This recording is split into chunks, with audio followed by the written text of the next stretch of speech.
Kyong Hun sat propped against the headboard, his body stiff and weak, as if the years of sleep had drained him of all strength. The physician had warned him it would take time before he could even stand. Still, he tried to mask the frustration on his face. The door opened softly, and Min Suk entered with Sun Hee at his side. Both looked unusually nervous, as if stepping into sacred ground. Behind them, two children peeked shyly from the doorway, a boy and a girl, no more than 10, their eyes bright with curiosity. "Kyung Hun," Min Suk said with a warm smile. "I'd like you to meet my children." He crouched, gently guiding the twins forward. "This is Ru Won," he said, nodding toward the boy who held his sister's hand tightly, "and this is Jin Hee." The little girl tilted her head and blinked at him. "Mama said you were sleeping forever," she whispered, her voice innocent and soft. Sun Hee flushed and quickly hushed her, but Kyung Hun's lips twitched into the faintest smile. "Almost forever," he rasped, his voice rough from disuse. "But I woke up. For now." The twins giggled, breaking the heaviness of the room for a moment. Not long after, Jun-ho strode in, his usual confident air softened with relief. "Welcome back," he said, his grin wide but his eyes glassy. "You're finally awake. Took you long enough. You missed everything." Kyung Hun studied him quietly. "Tell me everything," he murmured. And so they did. Min Suk, Sun Hee, and Jun-ho took turns speaking, how Ji-yun had ruled in his stead as Queen Jiaomi, steady and unyielding, how Jin Suk had been executed in the square, his arrogance gone in the face of death. How Tae-jin had died protecting the royal family. How the former king and queen had been exiled, and Madame Jean had lost her mind in prison. Their voices wove the pieces of a decade he had lost. Kyung Hun listened without interruption, his expression unreadable. He absorbed every word, but his silence carried the weight of a storm no one dared to touch. When they finished, the room was heavy. The children had gone quiet, sensing the sadness of the adults. Jun-ho shifted awkwardly before speaking. We know about Ji-yun." His voice softened. "He didn't leave because he didn't love you. He left because he had to. He spent his whole life trapped in a lie. Maybe this was the only way he knew how to set himself free." Sun Hee nodded, her eyes glistening. "He loved you more than anyone, Kyung Hun. You must believe that." Kyung Hun closed his eyes briefly, his breath hitching before he steadied it. "I know," he said at last, his voice low. "Ji-yun deserves to live free. He's earned it 100 times over." He opened his eyes again, and though his face was calm, his voice cracked at the edges. "But knowing that doesn't make the hurt any easier." The three of them exchanged pained looks, but none pressed further. After a while, they excused themselves, leaving the room in heavy silence. Only Jang Sun stayed behind. The boy had been quiet the entire time, but now he walked closer, his small steps deliberate. He climbed onto the bed and sat beside Kyung Hun, his young face strangely solemn for his age. "Don't hate mother," Jang Sun said softly. His small hands clutched at Kyung Hun's sleeve. "He always told me that he wouldn't be here forever. That one day, he would leave. I thought it was just a story, but I think he wanted me to be ready." Kyung Hun's chest tightened. He looked at the boy, his sharp young eyes carrying the shadow of understanding beyond his years. "I know I'm only a child," Jang Sun continued, "but I can see how sad he was. Living as something he wasn't.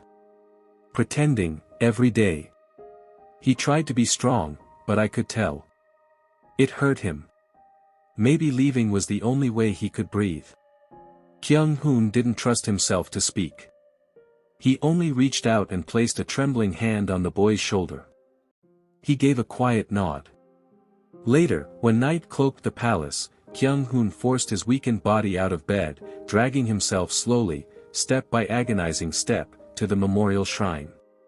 His hands trembled as he lit the incense, the smoke curling upward into the still air. He knelt before Tae-jin's tablet. For a long moment, he stared in silence, his jaw clenched, his body shaking with the effort to hold everything in. But then, the dam broke.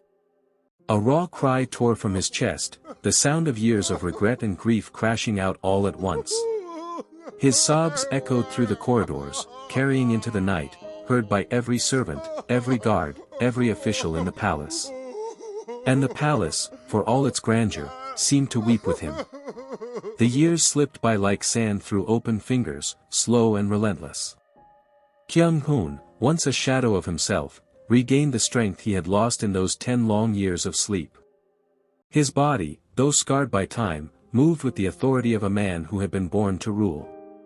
When he walked through the palace halls again, heads bowed low, not just out of duty, but respect.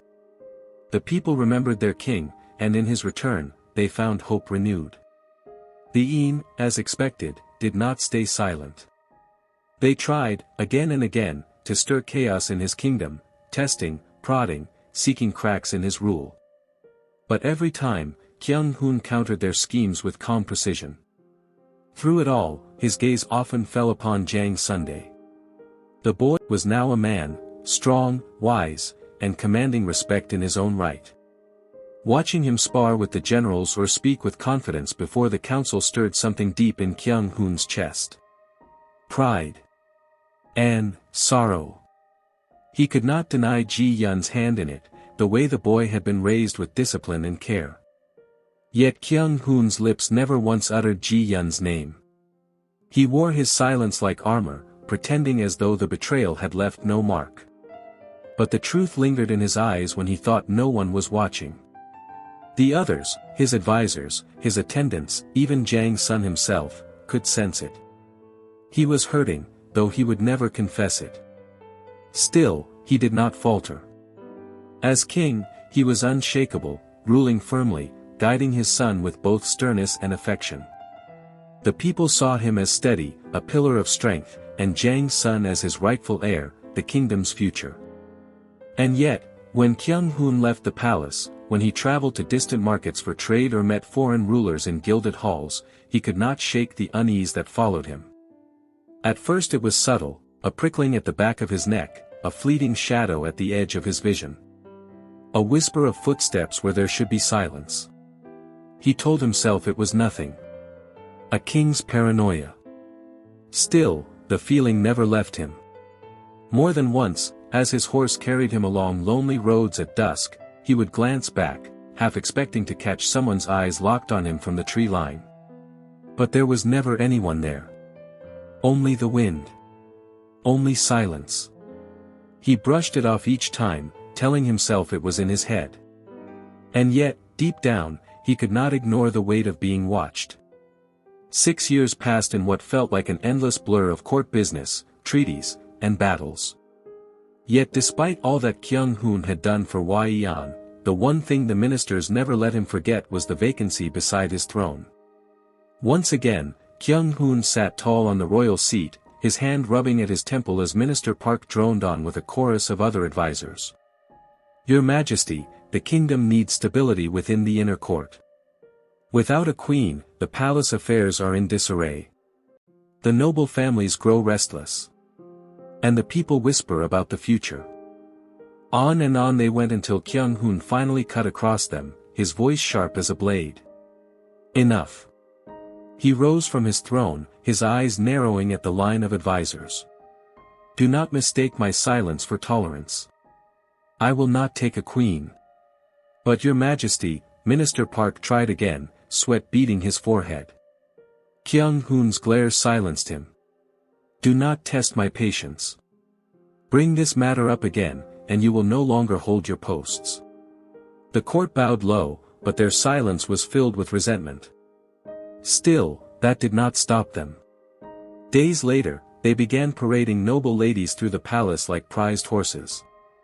Daughters of generals, cousins of dukes, women with delicate smiles and carefully rehearsed bows. One bold counselor even arranged for a private meeting, thinking Kyong Hun might soften if left alone with a beautiful candidate. He did not.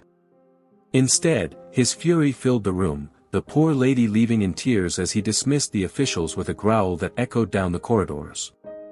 After that, they no longer dared cross him so openly, though he could still feel their disapproval simmering like a low fire. One afternoon, Kyong Hun sat in the courtyard, enjoying a brief moment of quiet when Jang's son plopped down beside him, grinning mischievously. "You know, father," Jang's son began, resting his chin on his hand, "you're starting to look like an old bachelor king. At this rate, the poets will start writing verses about how lonely you are." Kyong Hun's brow twitched. "Watch your tongue." Jang's son chuckled. "I'm only saying the truth.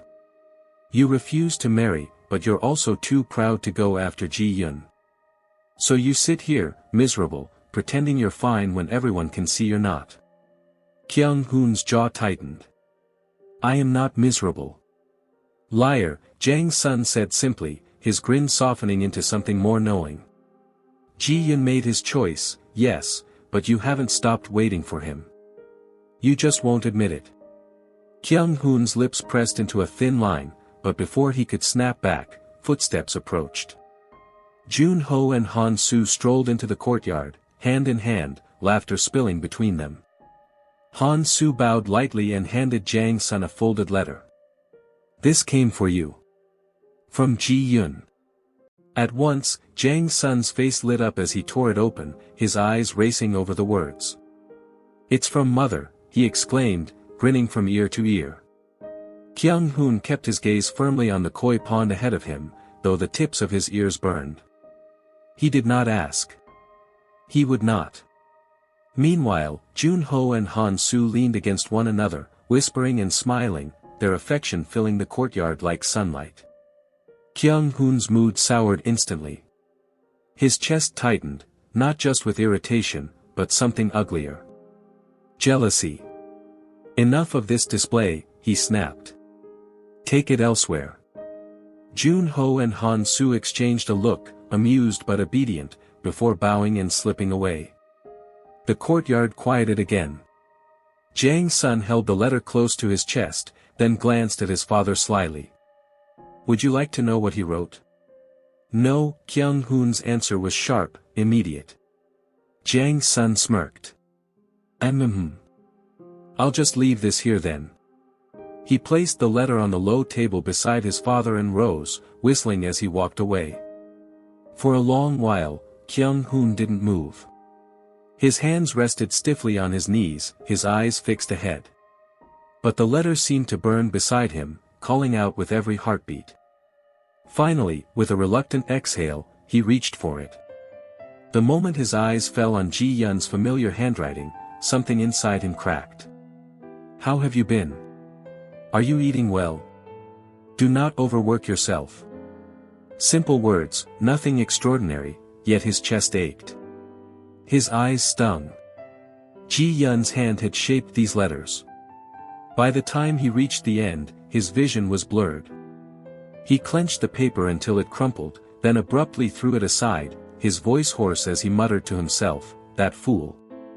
And with heavy steps, he turned and left the courtyard, his heart louder than his footsteps, carrying the weight of words he refused to say aloud.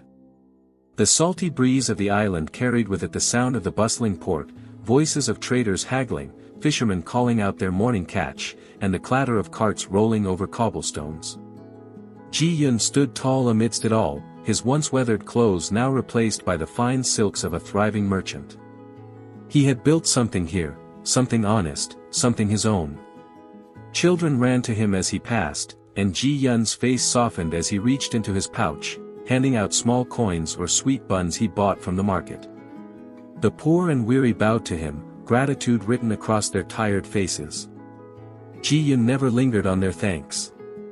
He simply smiled and moved on, as if giving was as natural to him as breathing. Inside his home, Han-soo slouched against the doorway, a teasing grin tugging at his lips.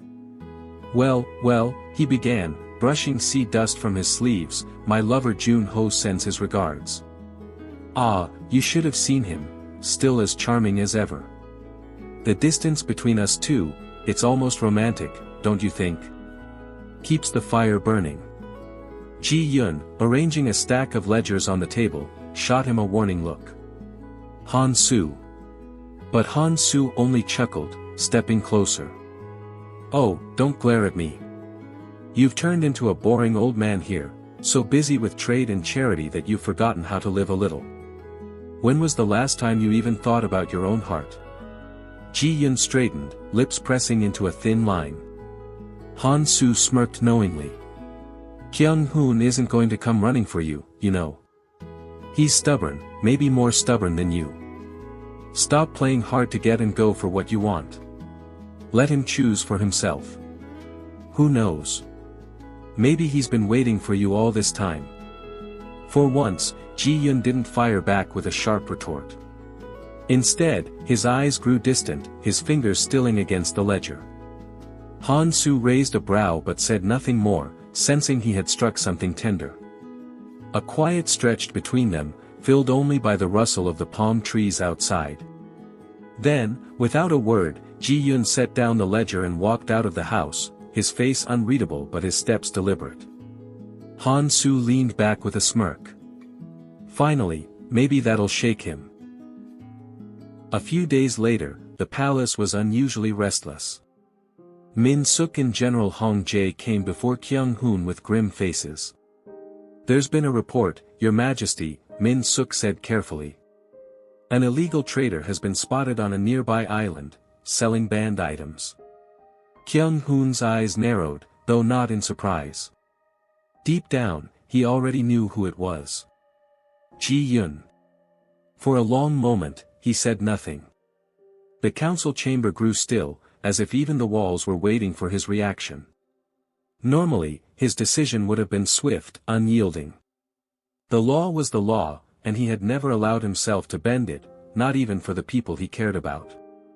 But this time something inside him wavered. Ji-yun wasn't trying to hide. He was leaving breadcrumbs, almost daring Kyong Hun to find him. And Kyong Hun realized, it wasn't about the trade at all. This was Ji-yun's way of calling out to him. Tae-jin's voice echoed in his memory, soft but firm from that night in the dream world, "Don't let ego stop you from following your true happiness." His hand tightened on the armrest of his chair. For once, he listened. "I'll go myself," Kyong Hun said, rising to his feet. Both Min-suk and General Hong Jae looked startled. "Your Majesty." But Kyong Hun's expression left no room for argument. His mind was made up. The sea breeze carried the scent of salt and damp earth as he rode toward the island. When his horse's hooves hit the rocky shore, he saw him, Ji-yun. He wasn't hiding. He was standing there in plain sight, waiting as though he had known Kyong Hun would come. Kyong Hun dismounted slowly, his expression cold, carefully hiding the storm inside him. Ji-yun's eyes softened. And then, to Kyong Hun's shock, he ran forward and threw his arms around him. The embrace was desperate, unrestrained. Like someone finally reaching the shore after nearly drowning. Kyong Hun froze. His hands hung at his sides, his chest tight, his heart betraying him with its quickening beat. For one dangerous second, he almost let himself return the hug. But anger flared just as quickly, burning away the weakness. Kyong Hun's hands finally moved, not to embrace but to push Ji-yun back just enough so he could look at him. His eyes were wet, his face tight with pain he could no longer hold back. "How could you?" His voice cracked, low and trembling. "How could you leave me the moment I opened my eyes? Do you have any idea what it was like, Ji-yun? 10 years I slept, and when I woke, you were gone. You didn't even wait for me to take a breath before abandoning me." Ji-yun's lips parted, but Kyong Hun pressed on, his anger spilling out with the tears he had tried to swallow. And then 6 more years. 6 years, not a word. You lived your life while I sat in that palace pretending I was whole, pretending I didn't wake every day waiting for you to come back. His voice broke. If you loved me, you couldn't have done it. If you loved me, you would have stayed. The accusation hung heavy between them. Ji-yun's eyes shone, his chest rising and falling unevenly as if the weight of the words crushed him. But then, slowly, he shook his head. You fool, Ji-yun whispered, his voice breaking with tears. You think I ever left you? Kyong Hun blinked, startled. Ji-yun stepped closer, his hand trembling as he reached to touch Kyong Hun's arm. Those nights you walked the palace walls, feeling someone's eyes on you. That was me. When you stopped at the shrine of Tae-jin and thought you were alone, I was there in the shadows. When you traveled to the border for trade and said you felt watched, it was me, every single time. Kyong Hun's breath caught, his tears falling freely now. What? His voice was barely audible. I couldn't leave you, Ji-yun said firmly, though his tears streamed down his face. Even if I tried, there's no place in this world I could go where I wouldn't come back for you. You own my heart. I always loved you, Kyong Hun. Always. The words made Kyong Hun's chest ache with both relief and anguish. He swallowed hard before asking the question that still burned inside him. Then why? His voice was almost a plea. Why did you walk away? Why didn't you stay with me? Ji-yun's lips trembled as he finally let the truth pour out. Because I was selfish, he confessed. I ruled Hwa-eon in your stead for 10 years. 10 years I wore a mask, but I wore one longer than that, since the day I was born. I was a son, a daughter, Queen Jeolmi, a wife, a mother. But never Ji-yun. Not for a single day. Do you know what that does to a person? To live as everyone else but yourself? His tears fell freely now, his voice breaking. When you woke, I knew I'd be trapped in that role again. And if I stayed by your side, I wouldn't be able to tell you the truth, because I'd never be able to walk away. So I ran. I chose the coward's way.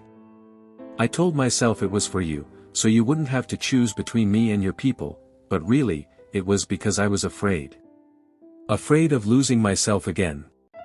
Kyong Hun's anger softened, his own tears mixing with the rain in his memory. Ji-yun's shoulders shook as he choked out the last of his regret. Being without you was harder than I ever imagined. I thought I wanted freedom, but freedom without you is empty. I always knew that, but it was finally proven to me. I had wealth, success, everything I thought I wanted, but it meant nothing. Something was always missing. You. Ji-yun finally looked up at him, his voice trembling. Tell me it's not too late for us. For a long moment, Kyong Hun just stared at him, his chest rising and falling as if holding in years of unsaid words. Then, without another word, he pulled Ji-yun into his arms and pressed his lips to his. The kiss was desperate, raw, filled with all the pain of years lost and the relief of finally being found. When they broke apart, Kyong Hun rested his forehead against Ji-yun's, whispering hoarsely, I love you. And I missed you so much it nearly destroyed me. We shouldn't be apart anymore. This time, we are going to be together. You have sacrificed yourself your entire life. But now it's my turn. He turned, signaling to his shocked guards who stood frozen nearby. Pulling off his royal seal, he placed it in General Hong Jae's hands. Return to the palace, Kyong Hun ordered, his voice steady and firm. Tell the royal makers to crown Jang's son king. The guards gasped, falling to their knees. Your Majesty, you can't mean. I mean exactly what I said, Kyong Hun cut them off, his tone sharp with finality. He looked back at Ji-yun, then added, softer but certain, because I'm already home.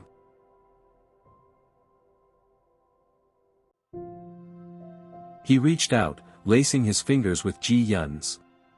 From now on, you take responsibility for me. A faint smile tugged at his lips. I'm retired. And I hear you make a lot of money. Ji-yun let out a wet laugh, wiping at his tears. You'll get nothing for free, Kyong Hun. You'll have to work for every bite you eat. Kyong Hun chuckled for the first time in years, pulling Ji-yun close again. Then I'll work harder than anyone else. And with that, he kissed Ji-yun once more, this time slow and full of promise. When they finally broke apart, Ji-yun laughed. The daughter of the Minister of Wealth was quite beautiful. She would have made a good queen, he said. Kyong Hun laughed, so you knew about that?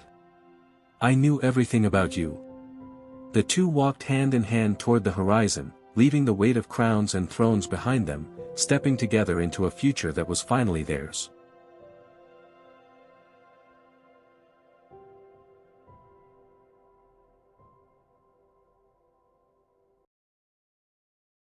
The river was calm that evening, the kind of calm that made even the smallest ripples sound like secrets.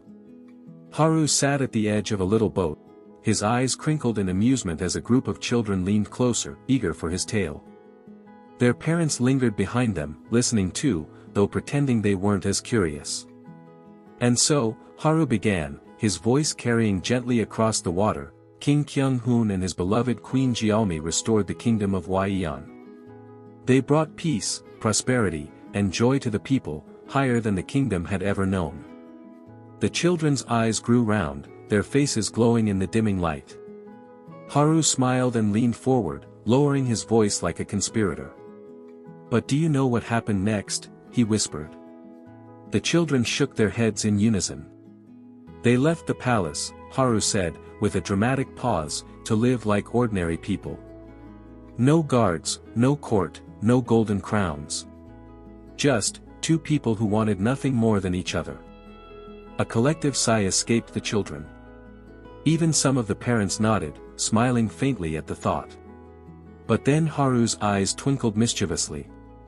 Of course, there's one secret no one knows. A secret about Queen Jiaomi. He leaned closer, lowering his voice even more. You see, Queen Jiaomi was actually a man. The children gasped, and their parents exchanged stunned glances. One of the fathers frowned, muttering, surely not, while a little girl squealed, no way. Haru threw his head back and laughed. Or maybe I'm just teasing you all. Who can say? He winked, dismissing their protests with a playful wave of his hand. Meanwhile, in a modest little house tucked away from the grandeur of the palace, King Jiang's son sat at the table with his parents. It was a simple lunch of rice, vegetables, and warm soup, but the warmth in the room came not from the food, it came from the way Kyong Hun and Ji Yun watched their son eat, as though every bite he took was a triumph. Eat more, Jiang's son, Ji Yun urged, sliding another side dish toward him. You look thinner than last time. Are the palace cooks not feeding you properly? Mother, I eat plenty, Jiang's son replied, though he obediently reached for the dish. Kyong Hun huffed, folding his arms. He's already grown into a king. Stop fussing over him as if he's still a boy. Ji Yun turned sharply. And what's wrong with fussing over him? He is still my son. Jiang's son grinned, enjoying the way his father's brows knitted together. Father, are you jealous? Jealous? Kyong Hun scoffed, though a faint flush betrayed him. Of course not. I'm simply saying. Ji Yun, ignoring him, was already pouring more soup into Jiang's son's bowl. Later, when the plates were cleared and the evening settled in, Jiang's son leaned back in his seat and said quietly, Can I stay the night? Just for tonight, before I return to the palace. The modest home fell silent for a beat, then both his parents softened. Of course, Ji Yun said warmly. Stay as long as you like.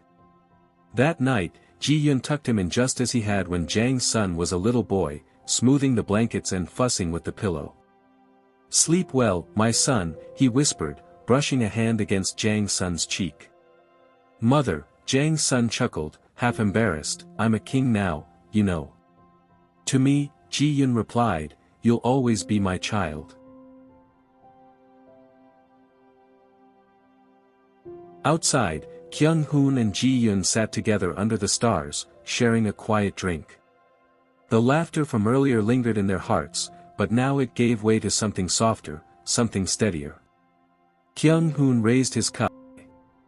We've had our share of battles, haven't we? Ji Yun nodded, clinking his cup gently against his. And now, we can finally rest. Side by side, they drank in silence, content in their ordinary lives, the great king and his queen, who once carried the weight of a kingdom, now just two men sharing the peace they had fought so hard to earn. And for now, that was enough. Thanks for watching The Prince Bride. It has been a wonderful roller coaster and I hope you enjoyed watching all the bittersweet moments. Do stay tuned and subscribe to the channel for more of my stories. Love you all.